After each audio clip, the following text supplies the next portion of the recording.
खुलुमबाय दिनैनि रादाबखौ फरायदों आं त्रिशरण बसुमतारी। दिनैनि सिरि गाहाय रादाबफोराव दङ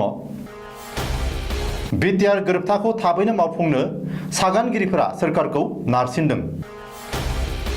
बागजान अर खामनायाव खहा जाजानाय नखरफोरनो खहा सुफुंनाय होनो गाहाय मन्थ्रिया खोथा होदों। बागजाननि अर खामनायाव अइल कम्पानिनि सानै सोद्रोमाया खामथार जादों। डॉक्टर अभिजित शर्माया GMCHनि गोदान सुपारिनटेन्डेन्ट। पेट्रल डिजेलनि बेसेना आरोबाव बांदों। दानिया आबुं रादाब।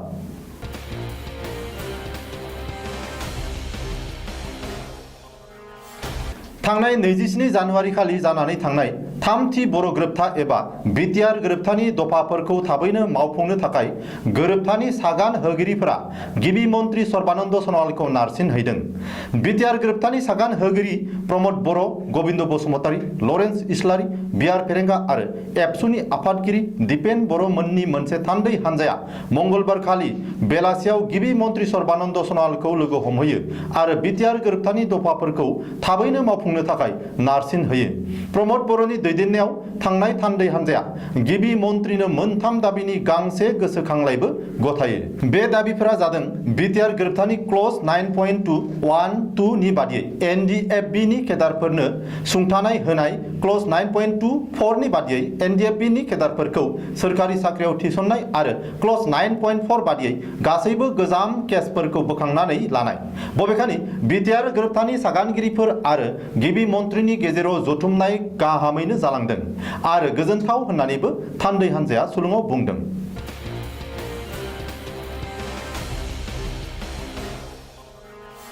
कर'ना भाइरासनि गिख्रंथाव थासारिनि गेजेरावबो तिनसुकिया जिल्लानि बागजानाव गिख्रंथाव अर खामनाय जाथायखौ लानानै गिबि मन्त्रि सर्बानन्द सन'वालआ गाहाय मन्त्रि नरेन्द्र मदिजों जानबुङाव रायज्लायहरदों। बागजान जाथाय आरो आथिखालनि थासारिनि बागै गिबि मन्त्रिया गाहाय मन्त्रिनो जानबुङाव फोरमायहरदों आरो बे थासारियाव आसामखौ थोजासे मदद खालामनो थाखाय गाहाय मन्त्रिखौ खावलायहरदों। बबेखानि गाहाय मन्त्रि नरेन्द्र मदिया बे अलखदनि समाव आसामखौ मदद खालामगोन होननानै गिबि मन्त्रि सन'वालनो फोरमायहरनायजों लोगोसेनो बागजानाव गिख्रंथाव अर खामनाय जाथायाव खहा जाजानाय सरासनस्रा रायजोफोर सोरखारनि बिथिंनिफ्राय खहा सुफुंनाय आरो अनसुंथाइ होगोन होननानै गाहाय मन्त्रिया खोथा होदों होननानै मिथिनो मोननाय जादों।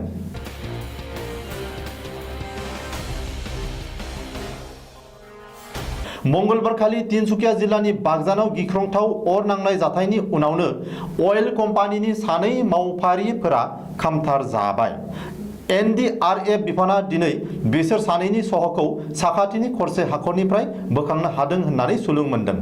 अइल इन्डिया लिमिटेडनि अर खोमोरग्रा बिफाननि मावफारिया दुलाल गगৈ आरो टिकेश्वर गहायमोना गिख्रंथाव अर खामनाय जाथायनि उननिफ्रायनो गोमानानै दंमोन।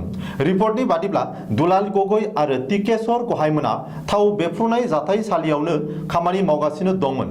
बबेखानि बिसोर सानैबो खामथार जाबाय होननानैबो सन्देह खालामनाय जादोंमोन आरो गमामायैनो दिनै बिसोर सानैनिबो सहखौ बोखांनो हायो।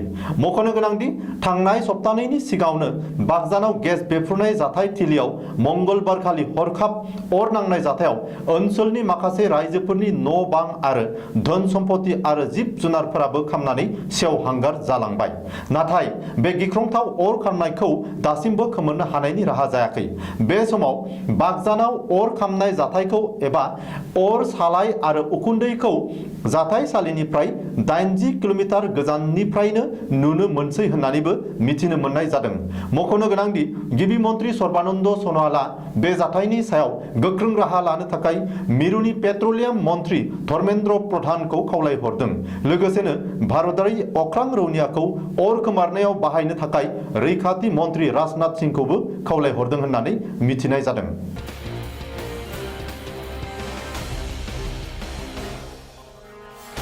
सुबुं सिबिथायखौ नोजोर होनानै गुवाहाटी मेडिकेल कलेजनि सार्जारि बिफाननि एसोसिएट प्रफेसर डक्टर अभिजित शर्माखौ GMCH आरो MMCH नि एडिशनेल सुपारिनटेन्डेन्ट बिबाननिफ्राय उदां खालामनानै GMCH नि सुपारिनटेन्डेन्ट आरो इनचार्ज थिसनबाय।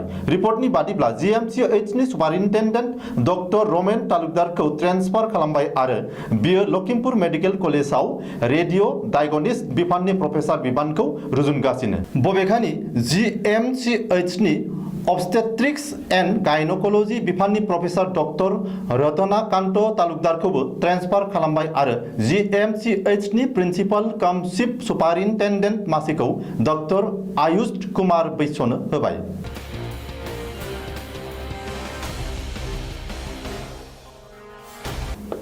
पेट्रल डिजेलनि बेसेनखौ आरोबाव बांहोनानै सरासनस्रा रायजोफोरनि खर'आव बजाय होदों। मख'नो गोनांदि ब्रैथि सानावबो दिनै अइल मार्केटिं कम्पानिफोर फारियै HPCL, BPCL आरो IOC पेट्रल आरो डिजेलनि बेसेनखौ बांहोदों। दिनै पेट्रलनि बेसेना लिटारफायाव 40 फैसा आरो डिजेलनि बेसेना 45 फैसा बांदों। मिथिनो मोननाय बादिब्ला हादरनां बाजाराव गोथां थावनि बाजारा बाङाइ जानायनि थाखायनो भारतआव गोथां थावनि बेसेना बांदों, जायनि जुनै भारतआव पेट्रल आरो डिजेलनि बेसेनाबो बांनो हमदों।